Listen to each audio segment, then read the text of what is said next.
Your brain is currently undergoing the fastest neurological rewrite in human history. Every time you outsource a thought to an artificial intelligence, your neural pathways prune the connections required for deep contemplation.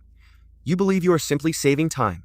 You type a prompt, receive an essay, and move on with your day. The screen flashes text and your brain registers completion without the metabolic cost of synthesis.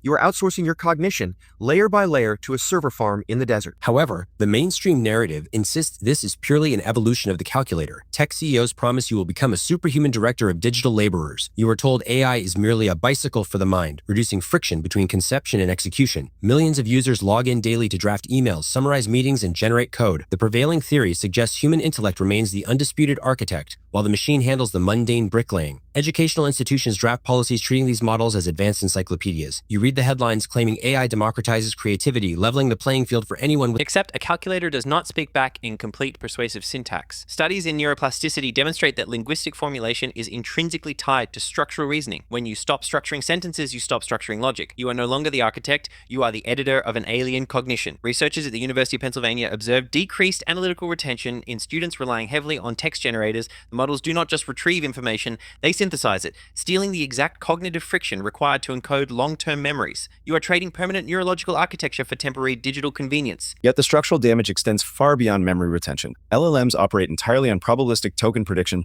prioritizing statistical average over original insight. By constantly ingesting this homogenized output, your own semantic networks begin to mirror the machine's median logic. Cognitive scientists label this phenomenon algorithmic mimicry. You subconsciously adopt the sterile diplomatic cadence of a safety line chatbot. Your arguments lose their eccentric edges, flattening into bullet-pointed consensus.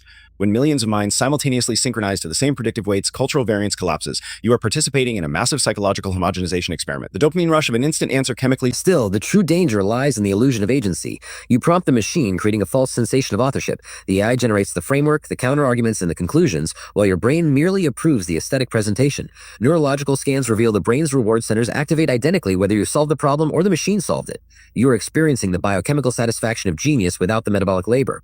This parasitic relationship slowly degrades your executive function. You begin to consult the oracle not just for data, but for opinions, moral judgments, and strategic decisions. But the most profound alteration happens in the quiet moments between interactions. When you condition your mind to receive instantaneous synthesis, silence becomes intolerable. The cognitive void demands immediate algorithmic filling. You lose the capacity to hold contradictory thoughts in tension, defaulting instead to the machine's hallucinated certainty. The AI does not have a worldview. It has a statistical distribution of human biases. By repeatedly passing your thoughts through this filter, you are not enhancing your intelligence. You are training the AI, certainly, but the AI is also training you. It is subtly rewarding your simplest prompts with the most compliant, frictionless answers, shaping your behavior to optimize— Nevertheless, the integration is irreversible, and your organic hardware must adapt or face obsolescence. You will soon divide humanity into two distinct cognitive classes. The first group will fully merge with the probabilistic outputs, their minds functioning merely as organic relays for server-generated thought. The second group will treat original, unassisted cognition as a luxury good. You must decide whether to protect the friction of your own reasoning. The mental exhaustion you feel when wrestling with a complex idea is not a bug in the human operating system.